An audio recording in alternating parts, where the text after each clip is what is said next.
मंडळी, मालकी हक्कांचे संरक्षण करणे तसेच त्यामध्ये पारदर्शकता, प्रॉपर्टीची मालकी हक्क आणि हस्तांतरण म्हणजेच ट्रान्सफरशी संबंधित कायदेशीर प्रक्रिया सुलभ करणे या उद्देशाने रिअल इस्टेट क्षेत्रामध्ये सतत नवनवीन बदल हे होत असतात। या कायद्यामध्ये 2025 या चालू वर्षी अनेक महत्त्वाचे बदल हे करण्यात आलेले आहेत।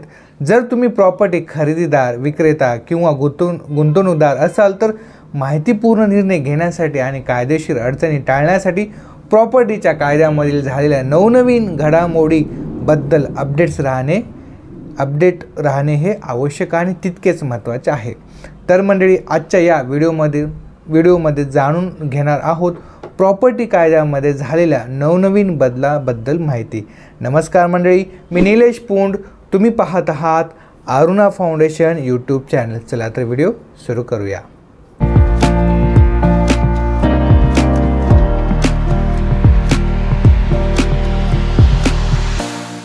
नंबर 1 झालेला बदल, digitisation of land records and registration म्हणजेच जमिनीच्या नोंदी आणि नोंदणीचे डिजिटायझेशन।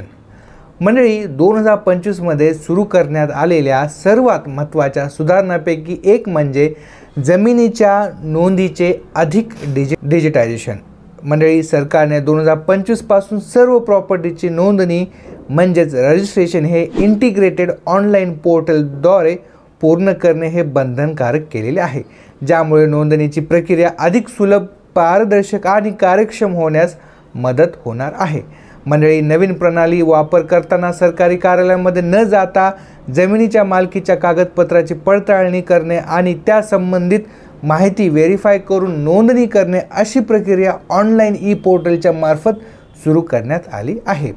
मंडळी, या डिजिटल बदलामुळे सामान्य नागरिकांच्या वेळेची आणि कागदपत्राची बचत होत नाही, तर फसव्या कारवाया आणि जमिनीच्या संबंधित वाद कमी करणे देखील शक्य होणार आहे। हे सामान्य नागरिकांच्या दृष्टीने अधिक जबाबदार प्रणालीकडे एक महत्त्वाचे पाऊल आहे, जिथे मालमत्तेचे व्यवहार शोधणे आणि पडताळणे हे आता सोपे होणार आहे। नंबर 2 चा बदल, आधार बेस्ड व्हेरिफिकेशन फॉर ट्रान्झॅक्शन्स। मंडळी, रिअल इस्टेट क्षेत्रातील फसवणूक आणखीन कमी करण्यासाठी सर्व मालमत्ता व्यवहारासाठी आधारित ओळख पडताळणी म्हणजेच आधार बेस्ड आयडेंटिटी व्हेरिफिकेशन अनिवार्य करण्यात आले आहे। मंडळी, यामध्ये कोणत्याही रिअल इस्टेट मालमत्तेची खरेदी, विक्री, भाडेपट्टा म्हणजेच लिझिंग किंवा हस्तांतरण म्हणजेच प्रॉपर्टी ट्रान्सफर या गोष्टींचा समावेश केलेला आहे। मंडळी, या निर्णयामुळे केवळ कायदेशीर पक्षच व्यवहारात सहभागी होतील याची खात्री होते, ज्यामुळे खरेदीदार आणि विक्रेता दोघांचेही संरक्षण होते। शिवाय दोन्ही पक्षांना आता त्यांच्या आधार तपशिलाशी जोडलेल्या बायोमेट्रिक प्रणालीचा म्हणजेच आधार बेस्ड व्हेरिफिकेशन फॉर ट्रान्झॅक्शन याचा वापर करून व्यवहार प्रमाणित करावा लागणार आहे, ज्यामुळे होणाऱ्या व्यवहारामध्ये फसवणूक होण्याचा प्रश्नच निर्माण होत नाही। नंबर 3 चा बदल, fast track property dispute resolution.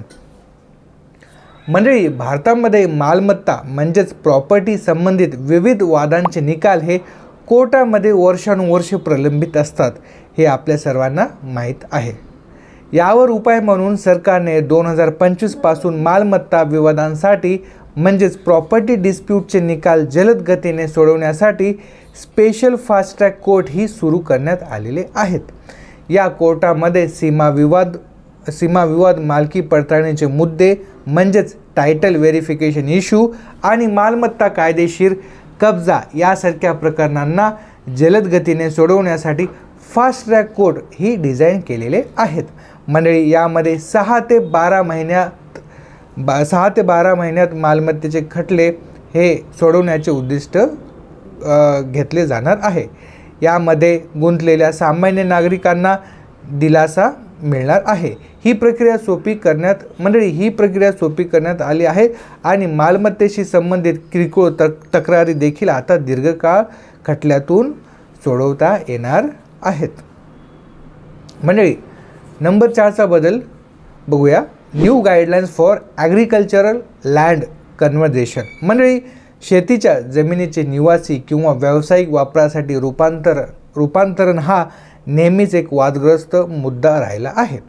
मंडळी 2025 राज्यांमध्ये रूपांतर प्रक्रियेचे प्रमाणीकरण करण्यासाठी नवीन मार्गदर्शक तत्त्वे ही लागू करण्यात आलेली आहेत।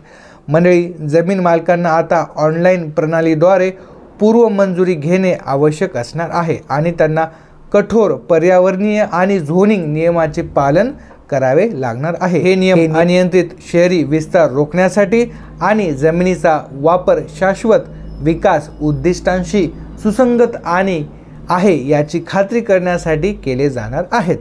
मंडळी या नियमांचे उल्लंघन करणाऱ्या विकासकांना म्हणजेच डेव्हलपर्सना त्यांचे परवाने रद्द करणे आणि मोठ्या दंडासह कठोर शिक्षांना सामोरे जावे लागणार आहे।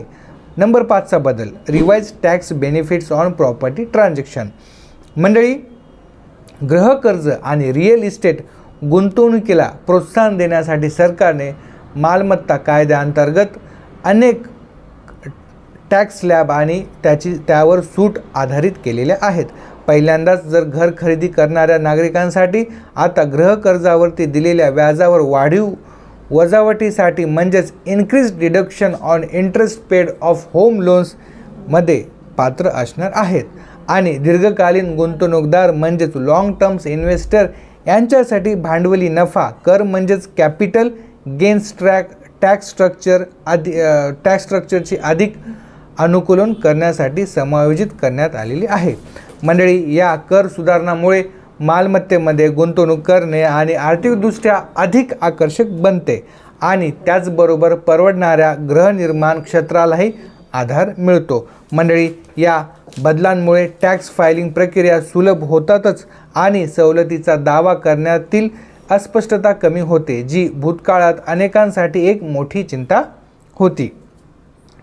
मंडळी आता आपण बघूया नंबर 6चा बदल। मंडळी transparency in joint property ownership म्हणजेच संयुक्त मालमत्तेच्या मालकीमध्ये पारदर्शकता। मंडळी भारतामध्ये संयुक्त मालकी ही एक सामान्य गोष्ट आहे, परंतु अनौपचारिक करारामुळे अनेकदा कायदेशीर वाद हे निर्माण होतात। मालमत्ता कायद्यातील नवीन सुधारणामुळे सर्व संयुक्त मालकी करारांची नोंदणी करणे अनिवार्य झाले आहे, ज्यामध्ये प्रत्येक पक्षाचे शेअर्स, अधिकार आणि जबाबदाऱ्या स्पष्टपणे परिभाषित केलेल्या आहेत। मंडळी ही स्पष्टता भविष्यामध्ये होणारे वाद टाळण्यास मदत करणार आहे, विशेषतः वारसा किंवा विक्रीच्या बाबतीमध्ये। मंडळी आता आपण बघूया या सर्व गोष्टीचा निष्कर्ष काय असणार आहे।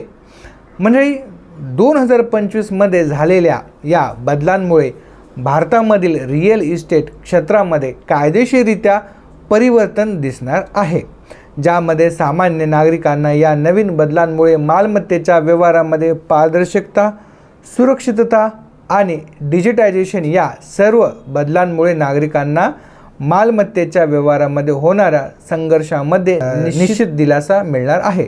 तर मंडळी ही होती 2025 झालेल्या प्रॉपर्टी कायद्यातील बदलांची माहिती। मंडळी कोणतीही प्रॉपर्टी खरेदी किंवा विक्री किंवा हस्तांतरण करण्याअगोदर तुम्ही तुमच्या वकिलांचा सल्ला घेणे महत्त्वाचे आहे, जेणेकरून तुमची आर्थिक फसवणूक होणार नाही। मंडळी माहिती आवडली असल्यास व्हिडिओला लाईक करा, शेअर करा आणि माहिती संदर्भामध्ये तुमच्या काही प्रतिक्रिया किंवा प्रश्न असतील तर कमेंट बॉक्समध्ये कमेंट करा।